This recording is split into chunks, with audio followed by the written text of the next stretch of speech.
والتين والزيتون وطور سينين وهذا البلد الأمين لقد خلقنا الإنسان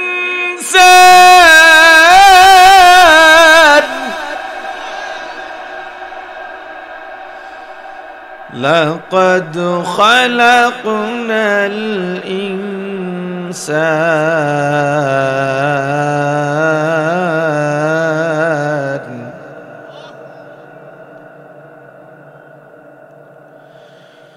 لقد خلقنا الإنسان في أحسن تقويم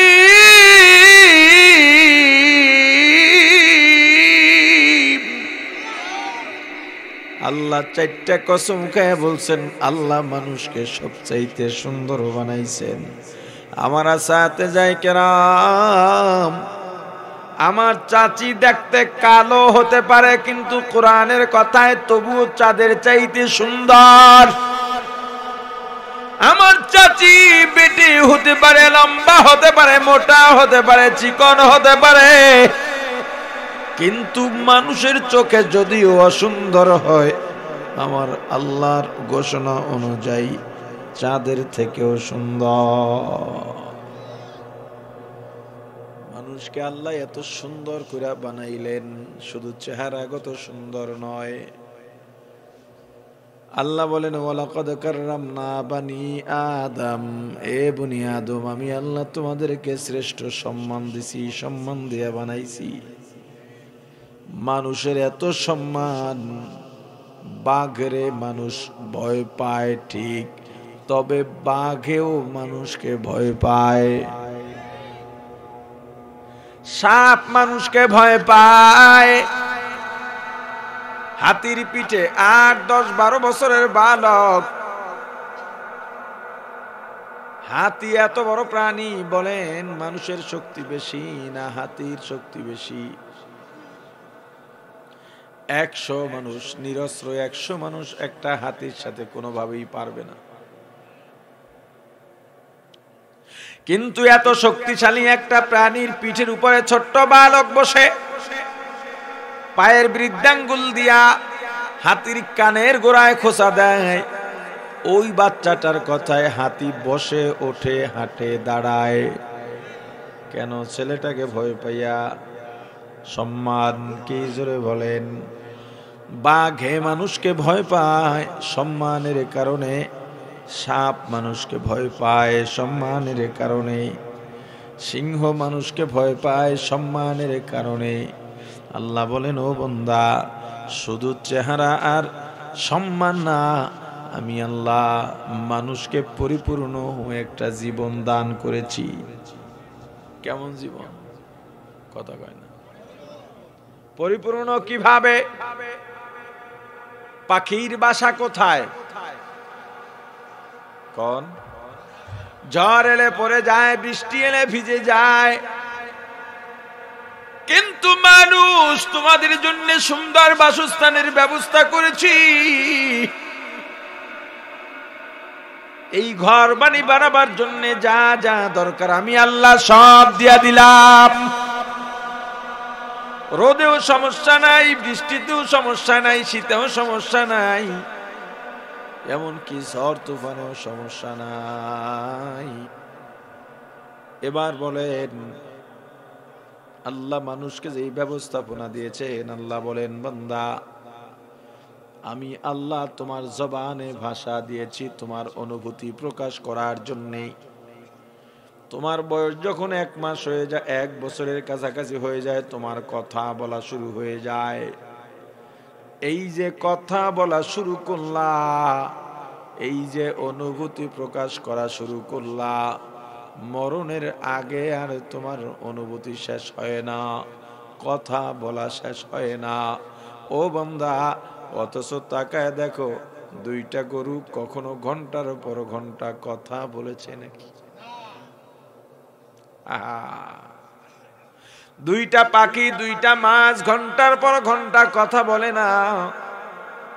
ও বান্দা তাকায় দেখো, একটা গাভীর পেটে বাছুর যদি হয়, বাছুরটা প্রসব হলো, বাছুরটা যদি ষাঁড় বাছুর হয়, ওই ষাঁড় বাছুর বড় হইয়া মায়ের পিঠের উপরে ওঠে। বাছুরটা যদি বকনা বাছুর হয়, দামড়ি বাছুর হয়, ওই বাছুরটা বড় হওয়ার পরে ওর বাপই ওর পিঠের উপরে ওঠে। কিন্তু বান্দা দেখো, তোমার জন্য কত সুন্দর ব্যবস্থাপনা করে দিয়েছি। তুমি যেই মেয়েকে বিয়ে করবা, তোমার বিবির জন্য সারা পৃথিবীর সব পুরুষ আমি আল্লাহ হারাম বানা দিছি। কাদেরে কুদু রত্তুদারি বরকামার আনতা রব্বি আনতা হাসবি জুল জালাল তুহি কাদের জলিলুল্লাহ জাহাদার বহর হালে তুহি মেরা নিগাহদার লা ইলাহা ইল্লাল্লাহ লা ইলাহা ইল্লাল্লাহ লা ইলাহা ইল্লাল্লাহ লা ইলাহা ইল্লাল্লাহ।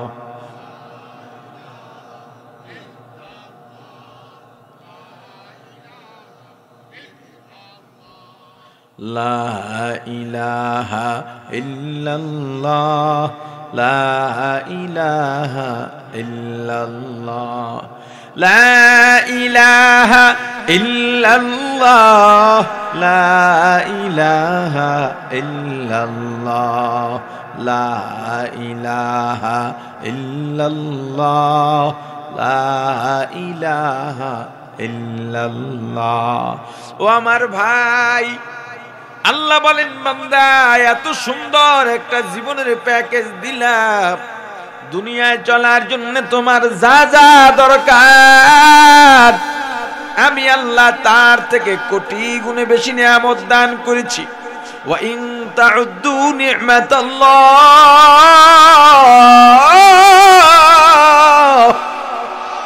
বান্দা তোমরা যদি আমি আল্লাহর নিয়ামত গণনা করতে চাও, লা তুহসুহা, কখনো সম্ভব নয়। ও বান্দা, তোমার এক পেয়ালা পানি দরকার, আমি আল্লাহ সাগরকে সাগর পানি দিয়া দিলাম। ও বান্দা, তুমি ছোট্ট শিশু, কান্না ছাড়া কোনো ভাষা নাই। ক্ষুধা লাগলেও কাঁদো, মশায় কামড়াইলেও কাঁদো, ব্যথা পাইলেও কাঁদো, গরম লাগলেও কাঁদো, কেটে গেলেও কাঁদো, শীত লাগলেও কাঁদো। তোমার ভাই বলতে পারে না, বোন বলতে পারে না, কেন কাঁদো? তোমার চাচা, তোমার মামা, তোমার খালা, তোমার ফুফু বলতে পারে না, এমনকি তোমার বাবাও বলতে পারেন না, তুমি কেন কাঁদো? কিন্তু যখন যে জন্যে কাঁদো, কান্নার আওয়াজ পাওয়ার সঙ্গে সঙ্গে তোমার মা বুঝে ফেলেন কেন কাঁদো। বান্দা, এটা তোমার মায়ের কারামতি নয়। এ বান্দা, আমি আল্লাহ তোমাকে দয়া করে মায়া করে তোমার মায়ের ভেতরে একটা সেন্সর লাগিয়ে দিয়েছি। কারণ সেন্সর যদি না থাকে তোমার চাহিদা পূরণ করতে পারবে না। যখন তুমি ব্যথা পাইয়া কাঁদো, তোমার মায়ের সেন্সরে ধরা পড়ে যায়। এ সন্তানের মা বাবা, আমার কথার সঙ্গে মিলে দেখেন, গভীর রাত আপনার সন্তান কেঁদে উঠছে, কাঁদে, আপনার ঘুম ভেঙে গেছে, আপনি সন্তানকে কোলে নিয়ে থামাবার চেষ্টা করেন, শান্ত করার চেষ্টা করেন, আপনার সন্তান থামে না। আপনার বিবিকে ধাক্কাইয়া রাগ হইয়া বললেন, হুজুররা বয়ানে বলছে শুনছি, সন্তান কান্না তো দূরের কথা, কুন কইরা উঠলেও মা জেগে যায়। আর তুমি কেমন মা, সন্তান কাঁদে ঘুমাইছো, একটু খাবার দাও, সন্তানের কান্না থামাও, আমার ঘুমাইতে হবে, কাল অফিস আছে। আপনার বিবি বলে, আমি ঘুমাই নাই, ও কান্দে আমি জানি, তাহলে কেন উঠলা না, খাবার দাও। বলে, ওর ক্ষুধা লাগে নাই, বলে তাহলে কেন কাঁদে? বলে যদি কিছু মনে না করেন একটু ফ্যানটা ছেড়ে দেন। আপনি ফ্যান ছেড়ে দিছেন, সন্তানের কান্না বন্ধ হয়ে গেছে।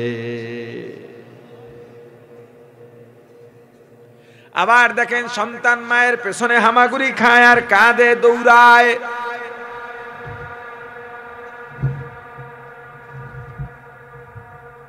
আপনি বললেন ওকে একটু খাবার দিয়া দাও, তাহলেই তো কান্না বন্ধ হয়ে যায়। তোমার কি মায়া লাগে না? স্ত্রী বার জবাব দিয়া বলে এবার ওর ক্ষুধা নাই, তাহলে কেন কাঁদে? বলে একটু কোলে নেন। কোলেও ডাল লুকিয়ে কান্দে, কথা কয় না। আপনি কোলে নিছেন, কান্না বন্ধ হয়ে গেছে। আর একদিন বাসায় ফিরছেন, এসে দেখেন আজও কাঁদে। কোলে নিছেন, মনে করছেন কোলে নিছেন ঠান্ডা হয়ে যাবে, কিন্তু না, এখন কোলে নিছেন আপনাকে খামচি মারে, কামড় দেয়, হাত পা ছড়াছড়ি করে।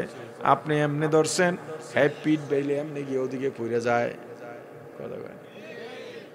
আপনার বিবি দৌড়ে আসছে, কয় ঠান্ডা হবে না, একটু দেন দেন দেন, অনেকক্ষণ হয়ে গেছে, একটু খাওয়াই দিই, কথা কয় না। একটু খাওয়াইয়া দিল, এবার সন্তান বাবার সঙ্গে খেলাধুলায় মত্ত হয়ে গেছে, আর কান্দে না। বন্দা এত দয়া করলাম, এত মায়া করলাম, এ বন্দা আস্তে আস্তে আমি তোর জবানে ভাষা দিলাম, যৌবন দিলাম, হাড্ডি শক্ত বানাইলাম, বুদ্ধি দিলাম, মেধা দিলাম, ধারণ ক্ষমতা দিলাম, জেহেন দিলাম, কিন্তু বড় হইয়াই তুই আমি আল্লাহর থেকে দূরে সরে গেলি। বান্দা আমি আল্লাহর নিয়ামত খাইলি, কিন্তু শুকরিয়া আদায় করলি না। এত আলেমরা তোকে ডাকলেন, এত পীর মাশায়েখ তাবলীগের মেহনত, এরপরেও আমি আল্লাহর দিকে ফিরেও তাকাইলি না। বান্দা তোকে আমি আল্লাহ সুযোগ দিয়েছি, সারাদিন কাজ করে ক্লান্ত হয়ে যাও, আমি আল্লাহ রাত্র দিয়েছি বিশ্রামের জন্য,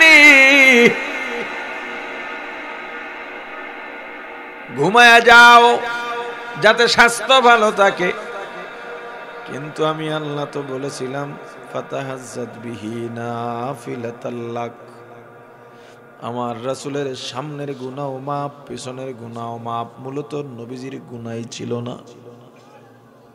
এই সামনের আর পিছনের গুনাহ মাপ মানে কি? গুনাহ আছে আল্লাহ মাফ করে দিয়েছে, আরে কথা বলে না, গুনাহই নাই, নবীদের গুনাহই নাই।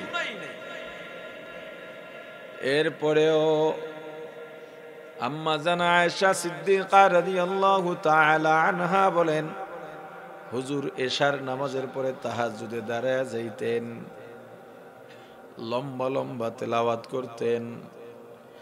নামাজে দাঁড়ায়া থাকতে থাকতে পা মোবারক ফুলে যাইত। রাসূল আমার তবুও রুকু সেজদায় যাইতেন না, লম্বা কেরাত পড়তেন। এ বান্দা তুই তো আমাকে ডাকলি না, আমার কথা মনেও রাখলি না, কিন্তু আমি আল্লাহ রাত যখন গভীর হয়ে যায়, আমি আল্লাহ প্রথম আসমানে চলে আসি তোমার জন্যে, আর তোমাকে ডাকতে থাকি আসো আসো আসো। বান্দা তোমার কি দরকার? একটু ঘুম থেকে জাগো, সারা দুনিয়া নীরব নিস্তব্ধ, তুমি জাগো, জুবানাও আমি আল্লাহর কাছে চাও। একে চশম জাদান গাফেল আজা শাহনাবাসী, একে চশম জাদান গাফেল আজা শাহনাবাসী, শায়দ কে নিগাহে কুনদা গাহনাবাসী, শায়দ কে নিগাহে কুনদা গাহনাবাসী।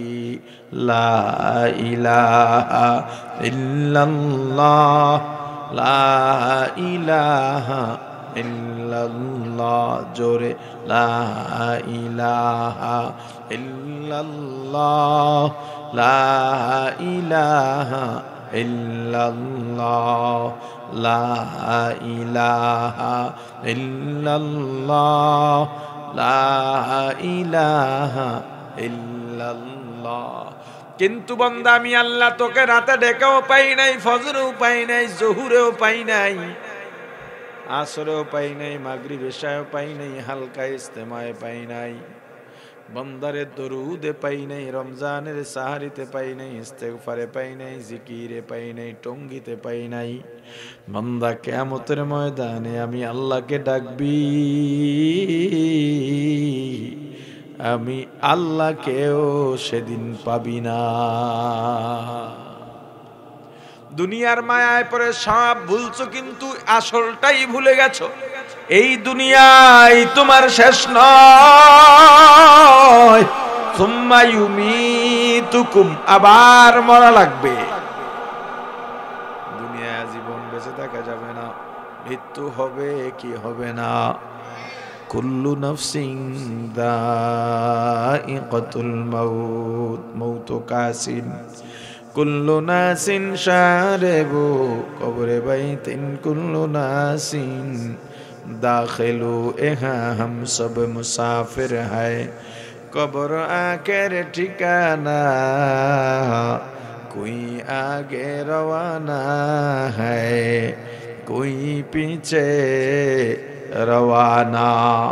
এ দুনিয়ায় সবই পর, কবর যে তোর আসল ঘর। এ দুনিয়ায় সবই পর, কবর যে তোর আসল ঘর। কেমনে সে তাই তাকবি পড়ে, শুধুই মাটির বিছানা। কেমনে সে তাই তাকবি পড়ে, শুধুই মাটির বিছানা। চিন্তা করে দেখো না, কবরে কি যাইবা না। চিন্তা করে দেখো না, কবরে কি যাইবা না। যেই কবরে আল্লাহ ছাড়া বন্ধু কেহ থাকবে না, যেই কবরে আল্লাহ ছাড়া আপন কাউকে পাইবা না। চিন্তা করে দেখো না, কবরে কি যাইবা না। প্রাণের ভাই আমার, ওই কবরে যাওয়া লাগবে, দুনিয়া শেষ ঠিকানা নয়।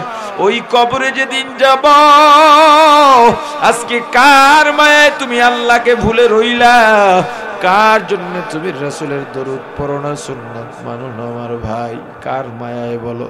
তোমার স্ত্রী, তোমার সন্তান, তাদের সঙ্গে তোমার মারা যাওয়ার সঙ্গে সঙ্গে সম্পর্ক শেষ হয়ে যাবে। সারা জীবনেও আর সম্পর্কের জোড়া লাগবে না। ও পর্দালের মা, একবার কি ভাবছো, যখন তুমি 16-17 বছরের যুবতী হয়ে গেছো, তোমার বাবা, তোমার বড় ভাই, তোমার চাচা, তোমার অভিভাবক বৃন্দ বিবাহ বন্ধনে আবদ্ধ করাইয়া, রঙিন শাড়ি পরাইয়া তোমার স্বামীর বাড়ি পাঠাইয়া দিস। কি আনন্দ, দুইটা বাড়ির মানুষের আনন্দ। ওই দুইটা বাড়ির পাড়া প্রতিবেশী যারা আছে তাদের মাঝেও আনন্দ, আনন্দ কাটেই না। সবার মাঝে অনেক দিন ধরে এই আনন্দ বলবৎ থেকে যায়। কিন্তু মাগো, একবার কি চিন্তা করছো,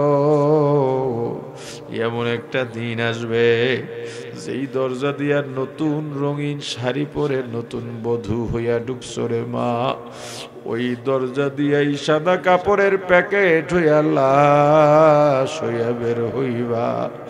তোমার ছোট ছোট সন্তানগুলো তোমার পেছনে পেছনে দৌড়াবে, আর তোমাকে মা মা বলে ডাকবে, জবাব দিতে পার